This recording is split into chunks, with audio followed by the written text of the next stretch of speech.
What's up, everybody? Welcome back to No Lead to Metal. We are in our top 11. Because it's one louder, isn't it? It's one louder. Sorry. Top 11 of 1989, and we did this for a reason, so why don't we just go ahead and start with that one that's number 11. Hi, I'm Trog, and I'm completely addicted to orange Tic Tacs. I have a mouthful of them right now.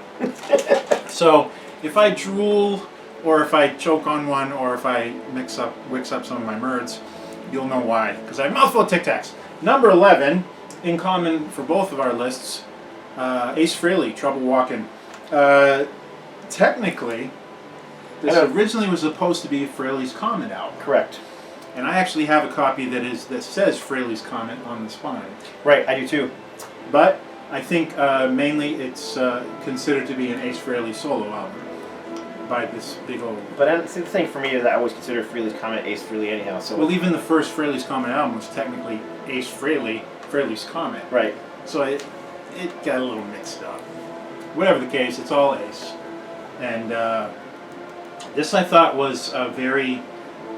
Definitely, I wasn't a huge fan of Second Coming. It was a very commercial album for him, and it was very much not a typical Ace heavy rock album. No. But this, I thought, was much more a return to form. Kick-ass cover of Do Ya, originally by ELO. Very cool Love cover. the way he did it. He added his own unique style and charisma and made the song an Ace song. Yes. That's what I like. The same thing like 2000 Man. He made it and he his did own. it again with Fox on the Run, which I always thought he should cover because it sounded like it would be a good tune for you. Right, and he did a lot of great covers. Then he did that covers album, and it's just like, some of the covers worked and some of them didn't. Yeah, it's almost like you shouldn't do a whole bunch. Just do one at a time, kind of thing. So, whatever the case, it's Ace. Hide Your Heart, his version on here that we talked about earlier. Much raw, much heavier than Kiss's version.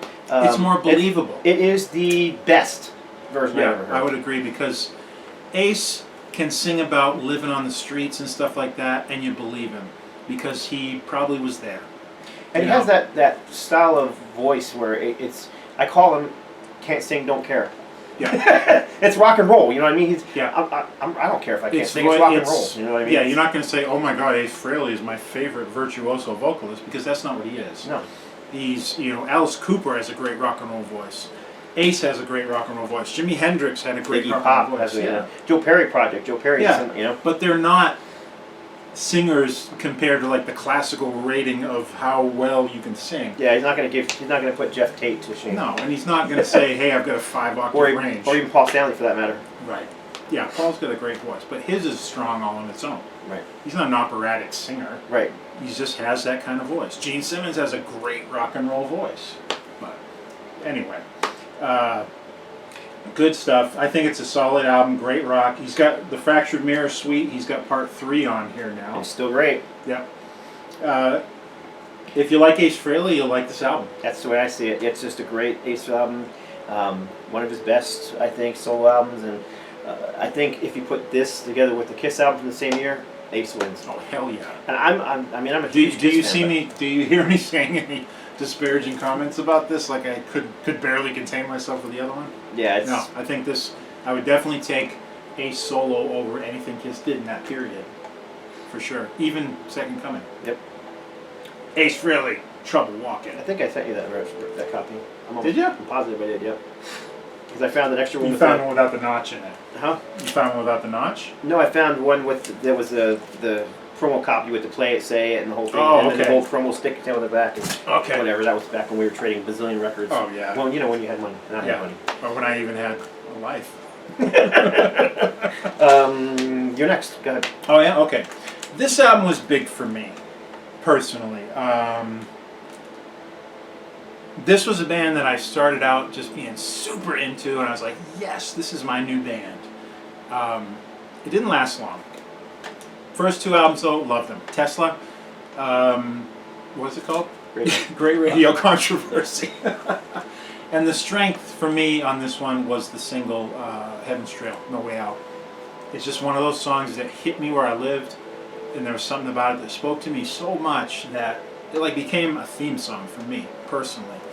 The rest of the album is got some great cuts on it. Maybe not as strong as the very first album.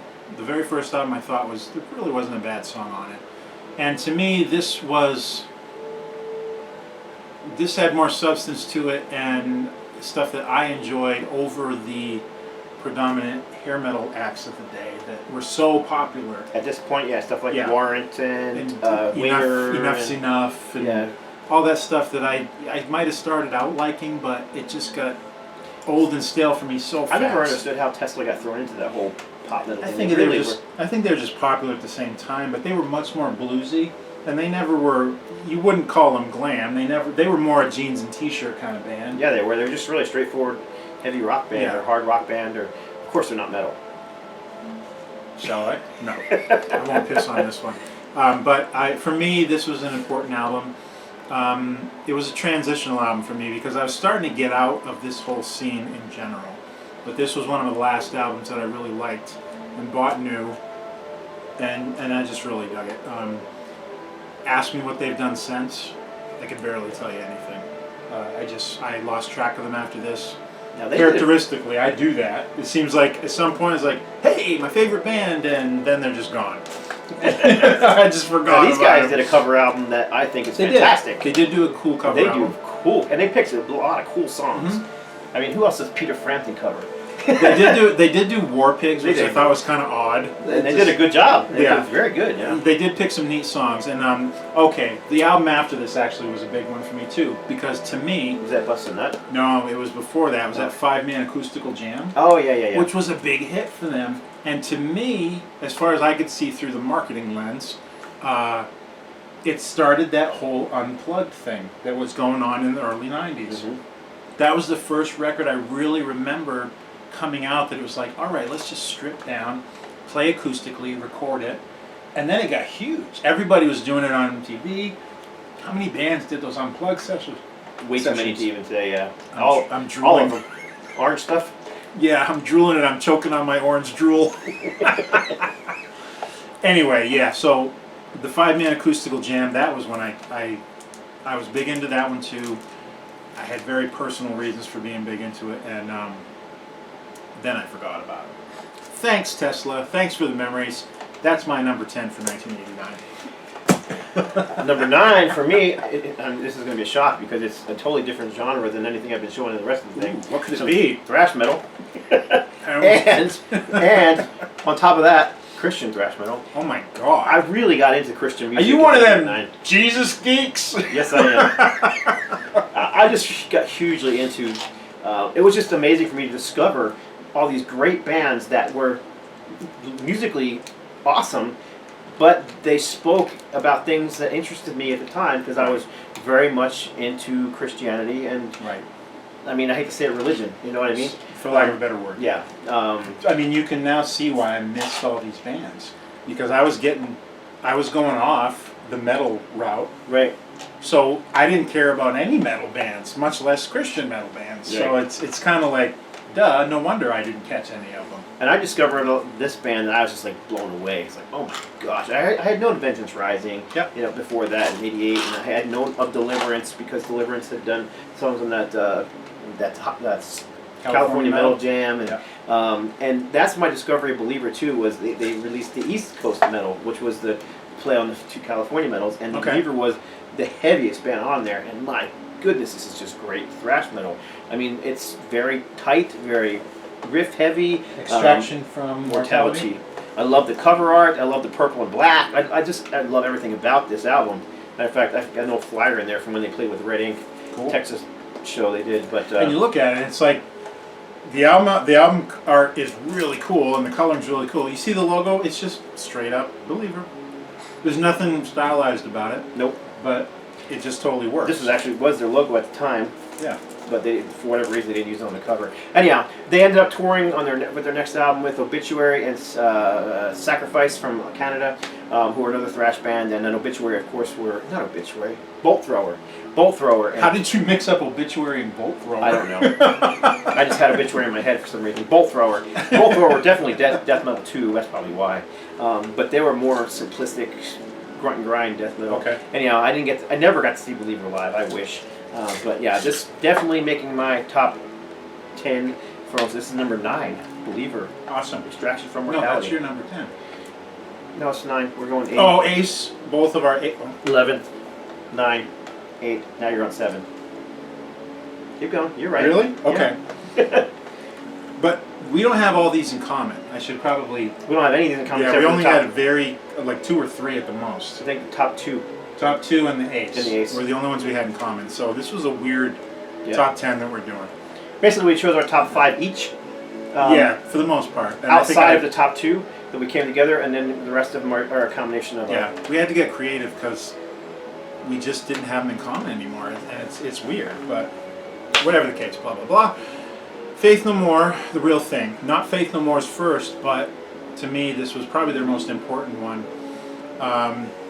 It spoke to me because, again, I'm looking for stuff that's outside the typical stuff that I was being spoon-fed by radio and MTV, Headbangers Ball, whatever.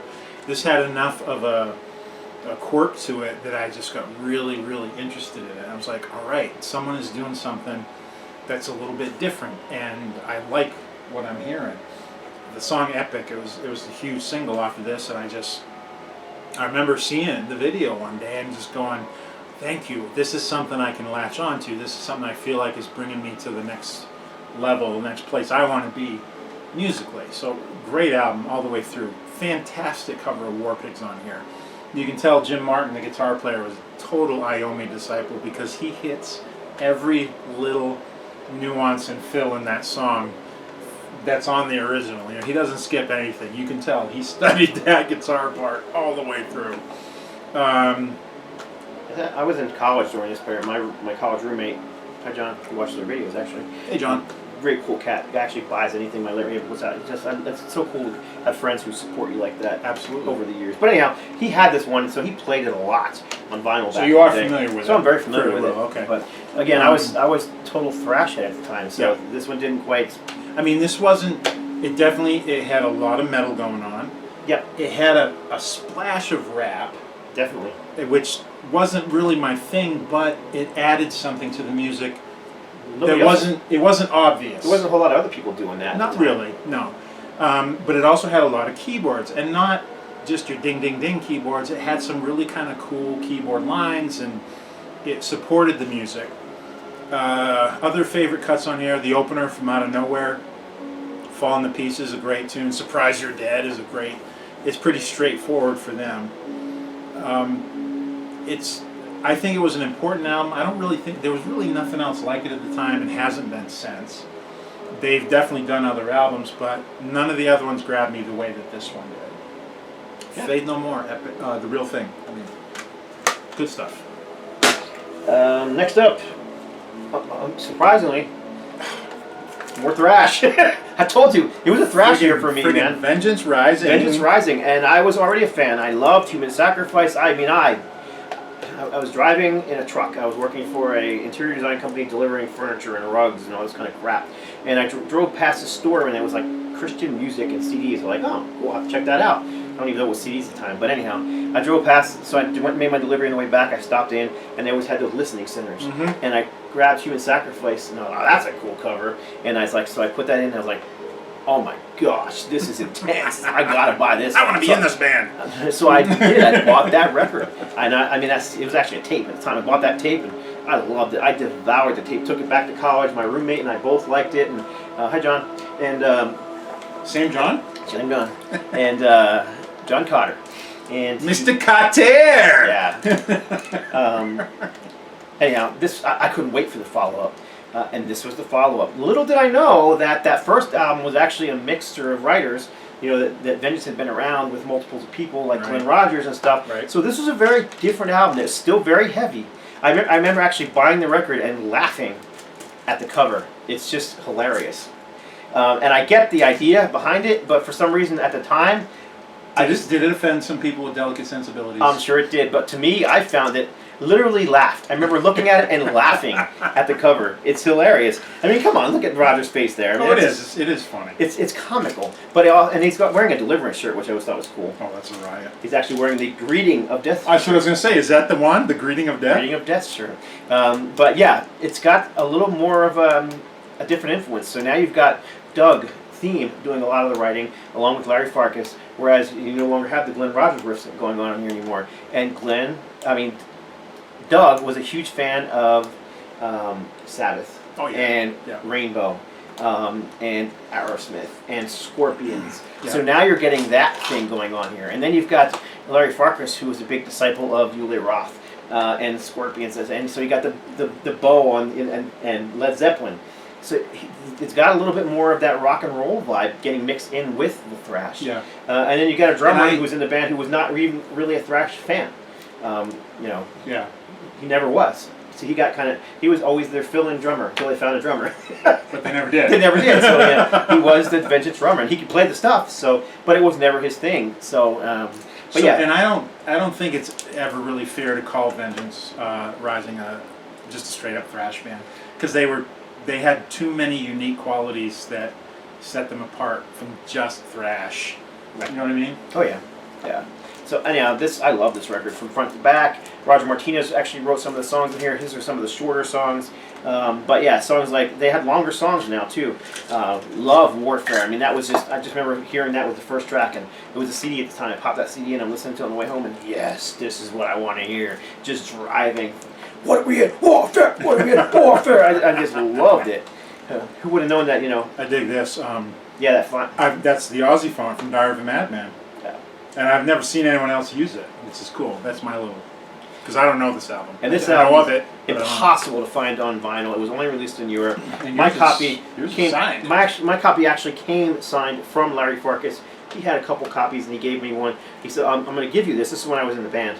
He So said, the only signature you don't have is Roger. Roger Martinez. So, he said, "I'm going to give you this." He said, "But you need to promise me you're not going to sell it on eBay," because and at the time everybody was doing that. So I was like, Scott's not going to do that. "No." Actually, I had to take this down off my wall to bring it here because I actually have this framed. So yeah, it obviously that's why it's in my top 10. So Awesome. yeah, great stuff. There definitely is. I'm trying to think of the name of the song. Which one? Into the Abyss definitely has some of that purplish vibe. And then after this, of course, the band would leave Roger Martinez with the name, and they would go on to form Die Happy. Die Happy. Die Happy, I was really into. Now Die Happy, those guys. you even more heard the Deep Purple and the Led Zeppelin because that's what they were into. And then the vocal style for Die Happy was completely 180 and degrees. you know why they liked his vocals so much is because he had that Ian Gillan quality to him. Yep. Robin Calabasuri. Yep. Sorry, him. All right. Okay. Very important album for me, and we're getting close to the top. So now I feel like I'm in my ballpark. And this is another album my roommate loved and played a lot. Yeah. Huge album for me. I discovered these guys because Hi, John. they played at Mr. Carter. They played a small club in Portland where I was living still with DT Seizure at the time. I was headed home late one night, went by the bar. It was already closed down, so it was like past 2 in the morning. God knows what I was doing. And I see this poster, and it's just got this cool black and white shot of a guy like going nuts on stage, a singer, and this yellow background with a black logo, Soundgarden. And I just saw it, and it was just caught my eye so much. I had no friggin' idea who these guys were. I'm in Maine. I'm like 3,000 miles away from these guys where they were. But they just happened to be in town, and just the graphic of the poster caught my eye. I ripped it off the club, brought it home, and hung it on my wall. And then I tried to find their music. And when I did, you know, this is actually Soundgarden's third or fourth release by this time. It's their second full-length album, but it's on A&M Records, so it's their first major label release. And I love this all the way through. This is probably the Soundgarden album that I knew the best. And obviously they went on to incredible success after this, but they were nobody at this point. They kind of rode the grunge wave because grunge became huge in the 90s. But this is all pre-grunge. I know, and Soundgarden, to me, that had a very Sabbath vibe to it. Very. And the same with Alice in Chains. They were pre-grunge as well. Yeah. But those two got bigger really than any of the other, well. I think they got bigger because they fit in with the grunge thing. They fit in with it, but they also didn't. Right.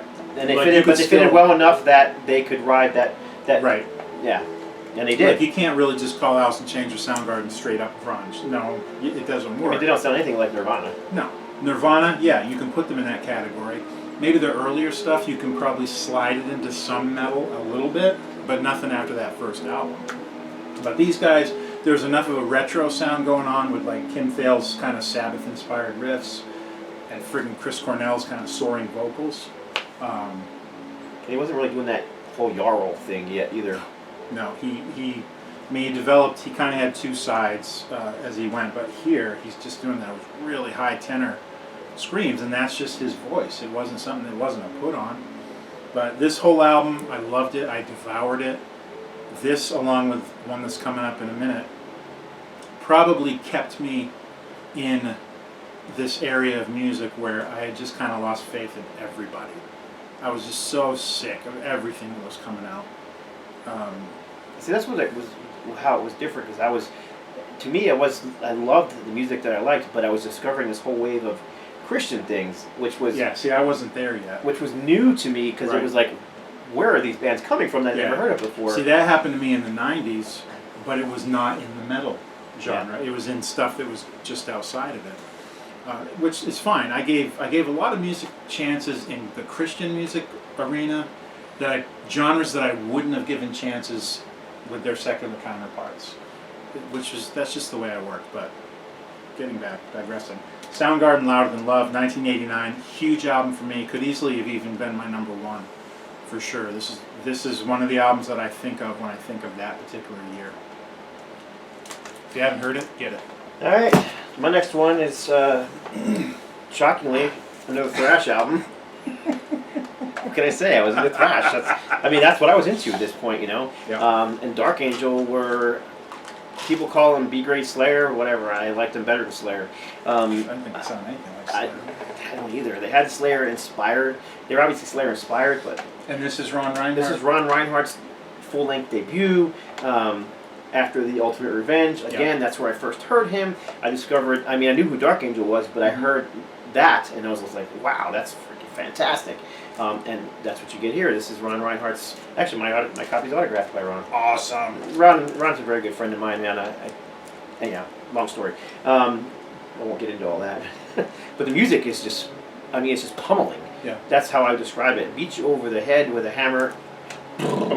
Constant, you know what I mean? And Ron's got a very unique vocal style. He sounds like Ron. He doesn't sound like James Hetfield. He doesn't sound like, Joey Belladonna or, all these vocals that kind of try to sound like Rob Halford. You know what I mean? He sounds like Ron. Yeah. Nobody else really sounds like him. He's himself. And I love being this. And there's just not a bad song on here. Every one of these songs they probably still play live, because they still do play live. Is Ron back with them? Ron's been with them since 2014. They haven't recorded anything new, but they've been doing a lot of shows. Okay. Across the globe. Of course, Gene Hoglan, drummer, is just a monster drummer. He plays in tons of different bands. And Eric Meyer, Mike Gonzalez, Jim Durkin, classic guys, and then Ron Reinhardt. Love it. Could have swapped out with my next one. I had a hard time, because I like really, the Believer, the next one up, this one, they're all kind of just, these were the albums that were dominating my turntable in 1989. Yep. Awesome. This is another album that was huge for me at the time. Bought it brand new. I had just gotten into them maybe the year prior. St. Vitus, one of the original Sabbath torch carriers, The original traditional doom bands. Yeah. Them in Trouble and Pentagram at the time really were the only ones doing it that anybody knew about. This was their fifth album, appropriately titled V. And in many ways, this is probably my favorite Vitus album. It's a great collection of songs. It's not incredibly long. It's only 8 songs. None of their albums are very long. No.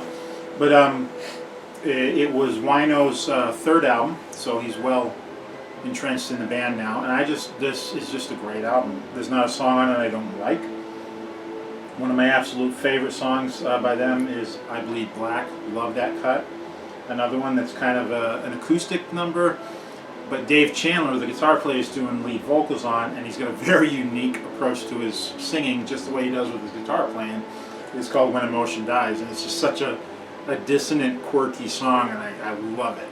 I love that friggin' song. Another one, kind of an epic length, it's called Jack Frost, which is about the character Jack Frost in a winter kind of song, and Dave Chandler goes into a kind of a tip of the hat to K.K. Downing's Deep Freeze from the first Judas Priest album that really feedbacky guitar noise, kind of simulating the sound of ice freezing and stuff. Really cool stuff. Great album. If you don't know any Vitus, I recommend this one highly. It's just a very solid album. I just don't think Vitus has a bad album. If you They like don't. their They style, don't. they don't really have anything bad. I mean, it's just... They do it very well. All right. Before we get into our top 2, this is the last one, so this I guess is number 3. Yep. This is actually a reissue, and Deliverance, self-titled. Is this your cover? This is my Now explain to me what cover. you did. Okay, well the original cover had it's very similar to this one. The original cover had the chain going across like you see here. But it was It was straight. straight. Okay. Yeah, and I just thought that looked. I always thought that looked kind of dumb. Yeah, I love what you did, and it was very simple. And it actually is the same chain. I mean, what that's people always ask me where'd you get the chain from? That it's the same chain. I took the chain, I brought it into a program, and I morphed it into this look. Awesome. I opened up the things a little more. I closed this one up a little more. Just I wanted it to make it look like it really snapped apart, rather than just being. It just doesn't make any sense. Yeah. And then I went to the original logo that the band used before this album came out. Always had the blood splatter behind it. But it was like this, where it just looked like someone had been whipped. You know, like Jesus had been whipped. How many times was he whipped? 39. 39 times, and that's kind of what the back of the logo looked like. But when the album came out, the band was disgusted to see this kind of cartoony looking.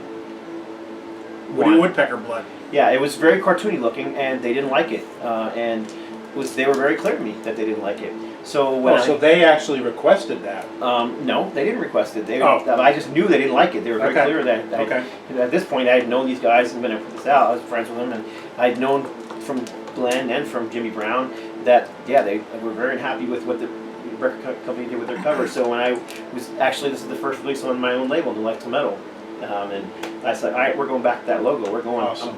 So, and I also took, it's very hard to see, I'm sure, on camera, but I also added some color into the background. It's not just straight black. It Yeah, actually you has- definitely brought out. But I anyhow, mean, it's so similar to the first album that almost you wouldn't notice it, but yours just it pops more, like you said. yeah, and that was what I went for. And I knew when you were going through this process because you shared a couple of the drafts with me. Yeah. And I love what you did with it because it's not that you altered it so it's unrecognizable. You just brought out the best in it that should have been there initially. Right. And the band liked it so much that since that time they've been using this Blood Splatter logo. They've Awesome. they're touring, they're doing some shows in Europe and whatnot, and they've had patches made with this Blood Splatter. They got buttons made, and their new album that they did last year, 2017, has the same Blood Splatter logo Cool. on it and whatnot. So yeah, they really like the way it came out as well, which makes me happy. And then Very cool. the original back cover sucked. I mean, it looked like those other ones with the lyrics and the You did a very similar treatment with the Sacred Warrior. I wanted- It's very similar. I wanted the classic 80s Yeah. thrash metal feel, and that's what I went for. Yep. Musically, I'd say this not really thrash. I'd say this is more along speed metal because Jimmy Brown is very clean, melodic voice. He eventually kind of adopted more of a David Bowie-esque style, but on here he's just singing. Even on the clean. Deliverance stuff he did? Yes. Oh, okay. Yeah. Later on, not here.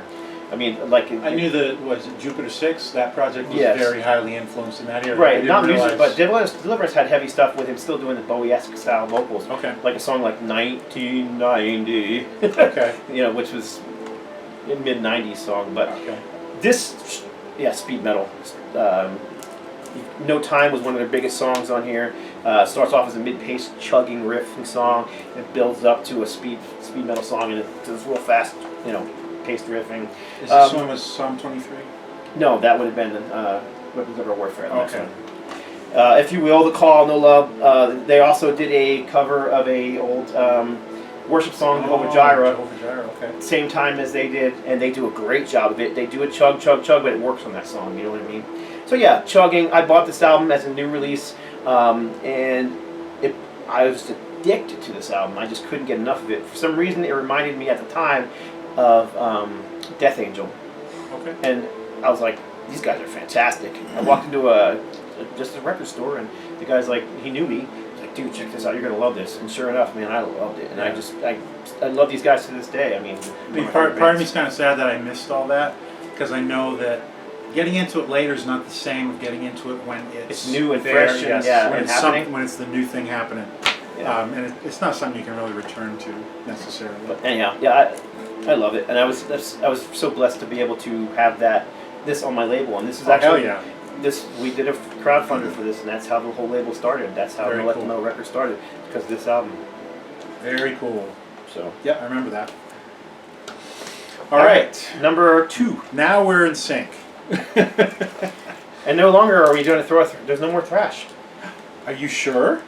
No more thrash. Just a touch. Maybe. Just a touch. Maybe. All right. Again, This knowing- one's definitely not thrash. No, but a huge album that I was not into when it came out. Just because I didn't know about them at that point. But just maybe a year or two later, they were absolute favorites, and were for several years. King's X, their second release, Gretchen Goes to Nebraska. And I gotta say, last video, 1988, we neglected to include Out of the Silent Planet, which Totally by mistake. Yeah, we just missed it, and it absolutely would have been in my top 10. Mine too. I For love sure. it. But I actually like this album better. I think this is their... I agree. I like this better. It's got a bit more dynamic feel to it. Is this Summerland? Oh God, I love Summerland. That's such a great song. Out of the Silent Planet. Over My Head. But my absolute favorite cut on here is The Difference. This is such I a great love album. that song. The Burning Down. This whole album is just... Burning Down It's is just my... one of those albums I put on and I Yeah. don't want to stop. Burning Down is probably my favorite cut on here. It's the closing cut.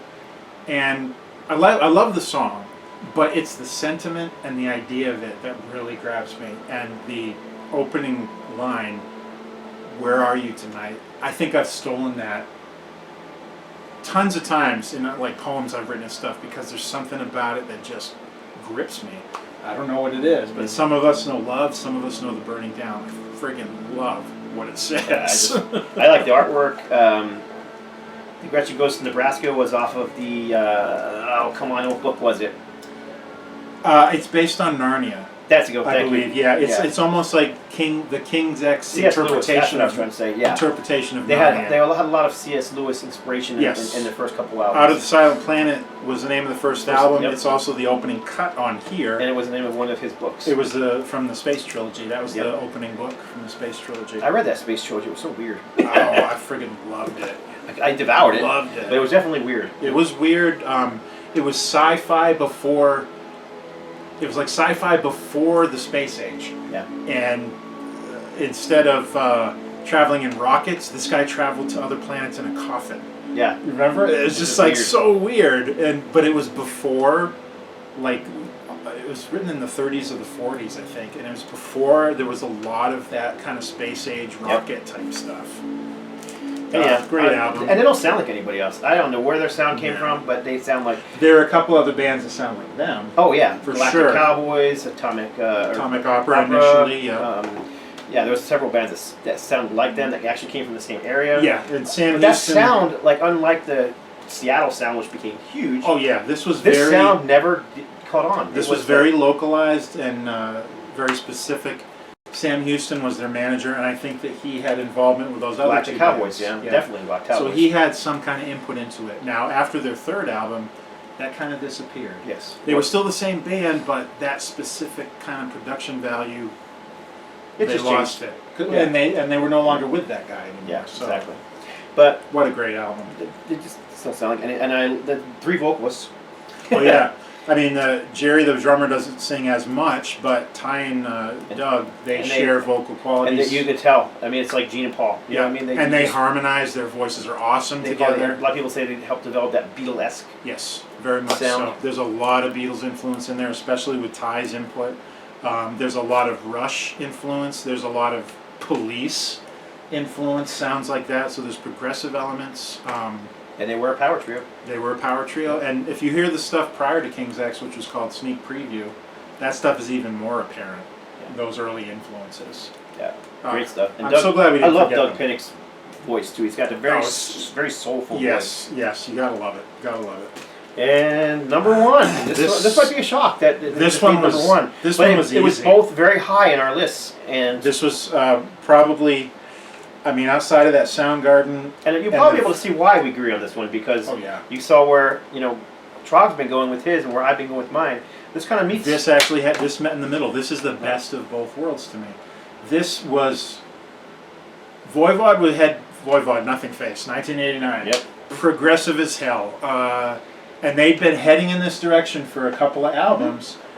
but they hit the apex right here. Right. So they were a thrash band. Yes. And by this point, they were moving away from pure thrash into There's still elements of it. Oh yeah, But the sound is so much cleaner, but it doesn't sound like they polished out the grit. It's still Voivod, and it's still got all that initial grr that they had, but it's so much more refined. It's so much more progressive. The songwriting is matured. Snake's vocals are no longer screechy and grunty. He's actually singing. He doesn't have that kind of punky quality that he had. But he has a very unique tone to his voice. Yeah, he doesn't sound like anybody else, and I don't think anybody sounded like him since. No, absolutely not. And when they lost him later on, they lost a huge part of their charisma. They did, and I'm glad he's back with now. The other thing with him is the way he enunciates his lyrics. He'll throw the emphasis on the wrong syllable all the time, but it totally works. You're listening to it, going, "That sounds so cool. What the fuck's he saying?" And you go read it. It's like, oh. It's just, he makes it work, and I don't know anybody else who does that, really.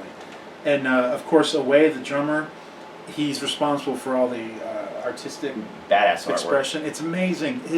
He's created an entire world for them just based on the visuals. That other people have since used. Oh, my gosh, he's amazing. And, of course, they did the cover of Astronomy Domine here, which is the opening cut on the very first Pink Floyd album, headed by Syd Barrett. Yep. And they did such a great job with it. Yep. I mean, it definitely was the hook that got me to buy the album. And when I heard the whole album, I was like, oh my God, thank you. Thank you. What a great album this is. And I know I'm gushing, but it's just like, it was such a great breath of fresh air. I was air. already a huge Voivod fan, so I didn't see it as a big departure. I just saw it as the next step, and it was. But it was a surprise to me, because I didn't think I liked Voivod, but after this, I loved Voivod. Yeah. This really cemented me. And so it was an easy pick for number one. Yeah. It really is. And after I'm not seeing it until now, where we were going musically, it really is the coming together. Yeah, it totally is. You're absolutely right, because it had enough of the left to center to satisfy me. It still had enough of the original thrash and metal. Yeah. Yeah, it's really the perfect album for that. And it's kind of fitting, considering the fact that we have diverged at this point really far. Yep. But this one still brought us back to square one. No doubt. Yeah. Awesome. There you go. Stuff. That's it. We're through it. I love being excited about now. It's so compared to all the ones I didn't know. Yeah. It's like, yeah, metal, thrash, woo! VOIVOD! Yeah, we did leave out a lot. I know we're going to hear things. Why didn't you show Creator? Why didn't you show? We had to. Whoa, we didn't show Creator. I didn't show Creator. I'm shocked. I know you love those guys. I do. I really thought it was on our list, but we had to cut it down to something. We had so many, and I was just like, you know what? And this time, he had so many. My list, I put the list together based on names I recognized, but I knew that like 2/3 of the albums that were in there, I'd never even heard. Yeah. So. Yeah, so I had to. It would have been a top 50 thrash albums if it was just me and I left out easily. So I had to. I cut out, and I mean, frankly that particular year, Accuser, Vengeance, Deliverance, Believer, Dark Angel. I listened to those a heck of a lot more. It was. Even Sodom than I listened to that particular year to Creator. Yeah. So that's why they fell off the list. And I mean, thrash was it was hot on the map at that point. That's what it was. Yep. It was huge. It went right into the 90s. People think metal died in the 80s, but not really. No, it was still around. It just wasn't as prominent. You didn't see it. And I think we're going to have to decide now that we're right here at the edge of the 90s. From 88 to 89, I noticed, I was like, damn, this one was a lot harder. And I don't want to start looking like a phony here, because I don't want to talk about stuff I don't know anything about. So we're going to have to really think long and hard. I think we should attempt 90, but I really don't know what it's going to look like. We're going to do 1975 next, and we might actually do the KISS discussion thing next too. So we know we can get through those. And if we keep going backwards, 70s even to the late 60s, I've got lots to say. Yeah, same here. I just don't know how much. And that's where we agree more. I mean, we were both into the same stuff at that point. So. Yeah. All right, well, that's it. Appreciate y'all watching. TROG. Lots of fun. And myself, God bless. Stay strong.